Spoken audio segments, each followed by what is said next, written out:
Nak? Oh, Nay, bakit? Mamaya, ilabas mo yung mga sopas at dadalaw daw dito sa burol ng lolo mo si Ate Telay mo. Ha? Si Ate Telay ma, yung ang anak is si Jacob? Oo, bakit? Naku, Nay, crush na crush ko yung dati pa. Wait lang, mag-ayos lang ako. Hoy, teka. Ha? Di ba sinabi ko na sa'yo, may pamahiin. Bawal magsuklay, bawal maligo, bawal magsalamin kapag may burol. Ha? Nay, ano ba yung pamahiin na yun? Hindi pwede. Nakakaya naman pag nakita ni Jacob na ganito itsura ko. Ikaw tumigil-tigil dyan sa kakirahan mo. Sumunod ka. Nice. Hey, Mare, naku, condolence. Hey, Mare, buti, nakadalaw ka dito. Ito nga pala, anak ko si Jacob. Hello po, tita. May condolences po. Ay, nako, sige. Pasok kayo. Kumain kayo dun. May sopas dun. Ang hirap naman pag walang salamin. Ano itsura na ito?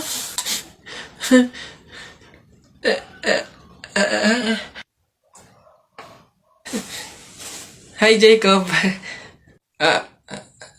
Hi. Lintik na pamahiin na yan. Anak, Jepoy, bumili ka nga ng itlog. Sige, Nay. Kalimutan mo. Hoy, si Jepoy! Hoy, Jepoy, ano nangyari sa'yo kahapon? Oo nga, kinikilig ka sa mga banat ni Buboy, no? Hindi naman talaga ako kinikilig nun. Tekniko yun para matalo yung Buboy na yun, eh. Si Buboy! Ano, Jepoy, yun lang naman pala kahinaan mo, eh. Kilig-kilig ka pa dyan sa mga banat ko. Utot mo, di tuloy na natin yung laban natin ngayon. Nakita ko nanay mo sumakay ng bus. Bukas na 2 pinto sa bintana pa lumabas. Ayun! G, hindi ka bagay sa Pilipinas. Bagay ka sa lata ng sardina. Ayun! Sus, hotdog, cheese dog, nanay mo sabog. Ayun!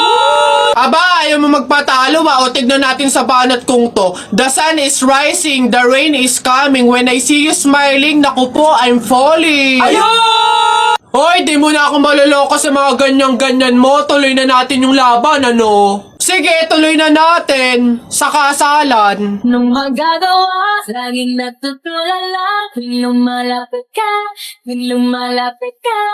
ako ay natutuwa. Kahit di sinasa... Hindi. Sabi ng nanay mo, wag ka na nga magsalita, kinilig ka na naman. Uwi na nga ako, tara na nga. Sa buhay ko.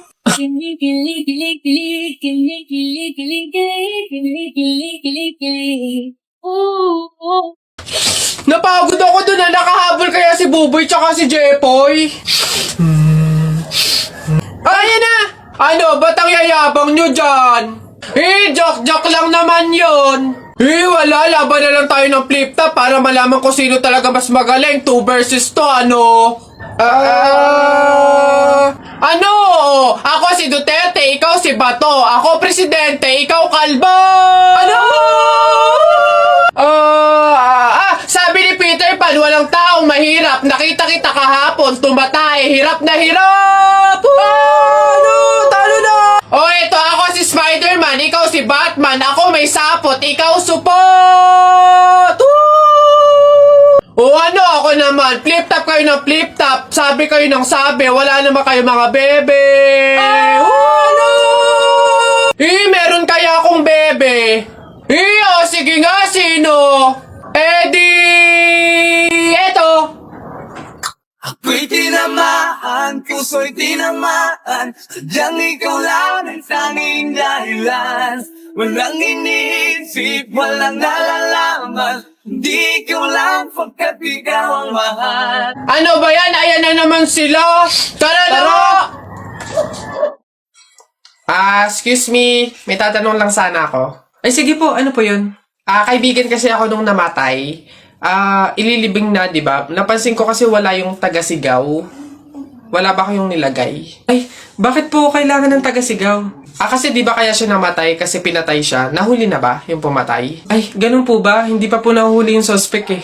O hindi pa pala. Ang pamahiin kasi dyan, para daw makonsensya yung pumatay dun sa tao, is kailangan pag ililibing na, maglagay daw ng taga-sigaw para sumuko na yung pumatay sa kanya. Sige po, ako na lang po, yung sisigaw. Ay, ikaw na lang. Sige, mabuti. Ayos, sige.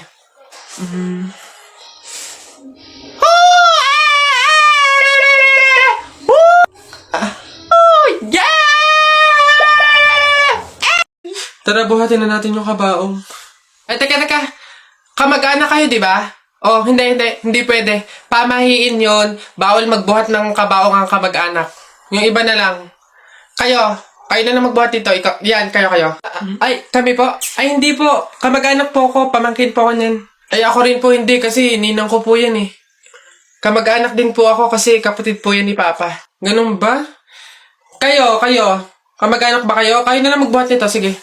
Ay, kamag-anak ko din po. Tita ko po kasi yan eh. Ako naman, kapatid. Lalo na po ako po yung anak eh. Siya. Paano yan? Wala tayong magagawa. Kailangan sundin yung pamahiin talaga. Siguro, iwan nyo na lang yan dyan. May magbubuhat naman siguro kusa niyan. Iwanan nyo na yan dyan. Ayaw nga po, dapat talaga sundin yung pamahiin. Baka kasi may mangyari pang masama. Sige po, iwan na lang po natin. Po. Tara na. Bye, Nay. Bye, Tita.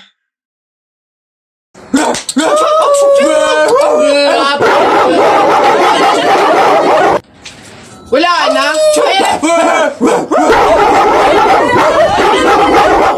Pakaiingay. Sige, magpahabol kayo sa aso. Pag kayo mga nakagat at na-hospital pa kayo, hindi ko kayo mga sagutin, ha?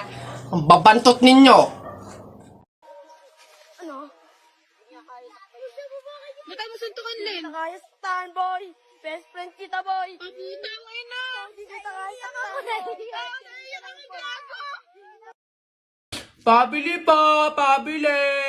Oh, what's up, boy?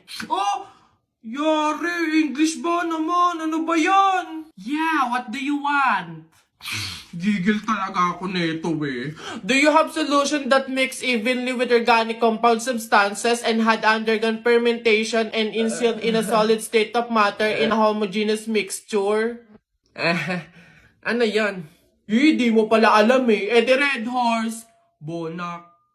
Ganon. Nintik na bata to.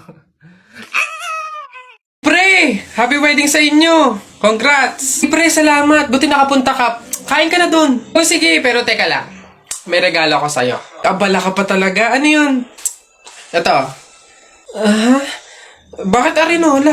Aba, wag mong tanggihan yan. Alam mo ba, sabi na matatanda pa, mahiin, na swerte daw yung arinola pag yan yung regalo sa bagong kasal. Ganun ba yun? Bakit gamit na? Yun na nga eh, para doble yung swerte. Hindi naman pwedeng yung lagayan lang, kaya nilagyan ko na ng laman para talagang todo. Babas...